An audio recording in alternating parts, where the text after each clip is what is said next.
Hello everyone, আসসালামু আলাইকুম। আশা করি সকলে ভালো আছেন। আজকে রাত্রে গাছে পানি দিচ্ছি, অর্থাৎ সারাদিন সময় পাইনি। আর আজ 2 দিন প্রায় পানি দেওয়া হয় না। ছাদের গাছগুলোতে যদি প্রতিদিন পানি না দেন তাহলে কিন্তু গাছ পোষা খুবই মুশকিল। এগুলো হলো সবজি, লাউ, শীতকালীন সবজি। আর এটা তো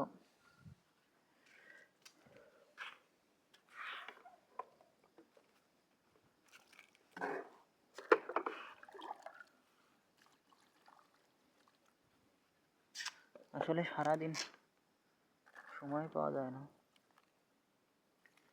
বিকালবেলা পানি দিই, তা আজকে সময় হয়নি। এদিকে সব গাছগুলোতে একটু একটু পানি দিয়ে দিই।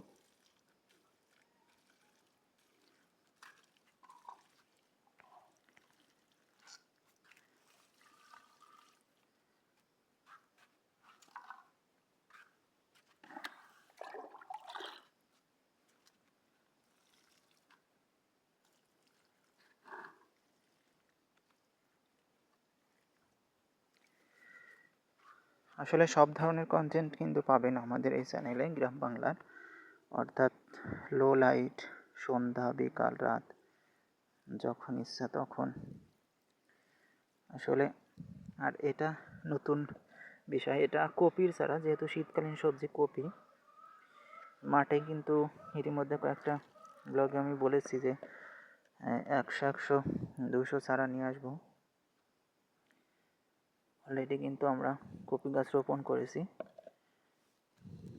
সেগুলোও দেখাবো। আসলে সময় পাওয়া যাচ্ছে না, সেজন্য ভিডিও করা হচ্ছে না। আর এটা মূলত ছাদে নিয়ে আসার কারণ, ছাদে কপি এই পর্যন্ত আমি এখনও লাগাইনি, অর্থাৎ এটা পরীক্ষামূলকভাবে ছাদে নিয়ে আসা হয়েছে। এদিকে ধনেপাতা কিন্তু প্রচুর পরিমাণে গ্রোথ, দেখতে পারছেন, এক এক থুপো থুপো হয়ে রয়েছে। এগুলো খেতে হবে। এই যে এখান থেকে কালকে ঝালমুড়ি মেখে খেয়েছি, এখনও প্রচুর পরিমাণে রয়েছে। এই গাছগুলোতেও কিন্তু পানি দেওয়া হবে।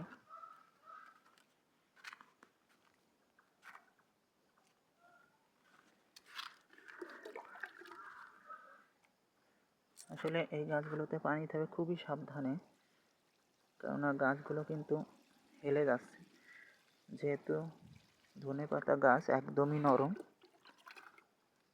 সেহেতু এই পানিগুলো খুবই সাবধানে দিতে হয়।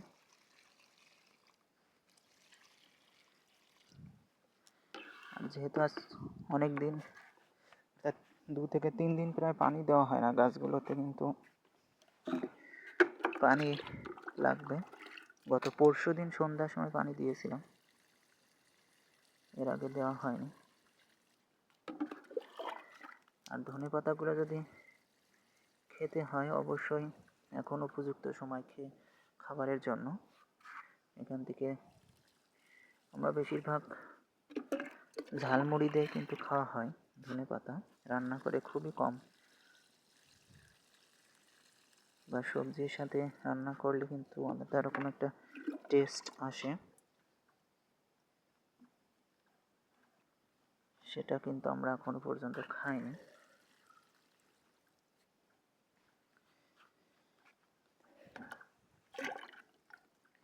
লো লাইট ভিডিও কেমন লাগলো অবশ্যই কমেন্টে বলবেন। এবং আমার ছাদ বাগানে কিন্তু বনসাই একটা গাছ আছে, যেটা অন্য একটা ভিডিওতে বলবো। আর রাত্রে একটু এক ঝলক দেখায়।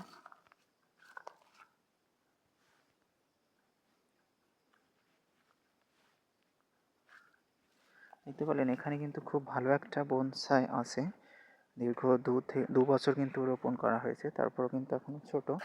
অর্থাৎ বনসাই তো ছোটোর জন্যই বিখ্যাত, যত ছোট তত ভালো।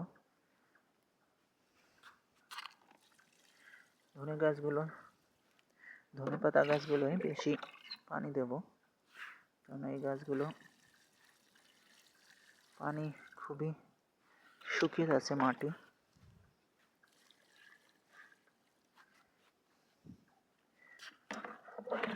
সকলে ভালো থাকেন, সুস্থ থাকেন এই আশায় ব্যক্ত করি,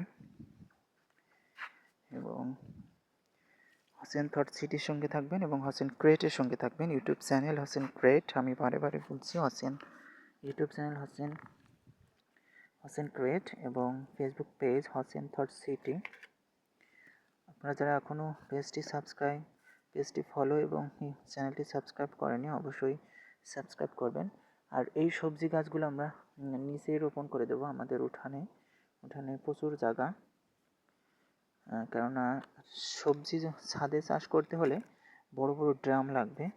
আপনি ভালো মানের সবজিই পাবেন, তবে মাটির ভাগ অনেক বেশি দিতে হবে, যেহেতু আমাদের ছাদ বাগানে এখনও ড্রাম কেনা হয়নি, সেহেতু একটু দেরি হচ্ছে। ভিডিওটা একটু লং হলো, কেননা এই ধরনের ছাদের ভিডিও কিন্তু রাত্রে এই পর্যন্ত দেয়নি, সেজন্য একটু লং করতে হচ্ছে, অনেক কথা বলতে হচ্ছে। আর এটা কিন্তু যেহেতু এখন লতি কচুর সিজন, এটা কিন্তু লতি কচু আসলে পরীক্ষামূলকভাবে ছাদে রোপণ করা হয়েছে। আসলে হবে কিনা জানি না, এতটুকু টবে। এদিকে আরও কয়েকটা গাছ আছে, এই যে গাছগুলোতে মনে হয় যেন কি হবে। আশা করি লতি এখান থেকে অল্প পরিসরে হলেও পাবো। গাছগুলোর গ্রোথ খুবই ভালো আছে, গোড়া। সকলে ভালো থাকেন, সুস্থ থাকেন এই আশায় ব্যক্ত করি। আবার বলছি, পেজগুলোর সঙ্গে থাকবেন, চ্যানেলের সঙ্গে থাকবেন। সকলে ভালো থাকেন, সুস্থ থাকেন এই আশায় ব্যক্ত করে আজকের মতো এখানে বিদায় দিচ্ছি। Bye bye.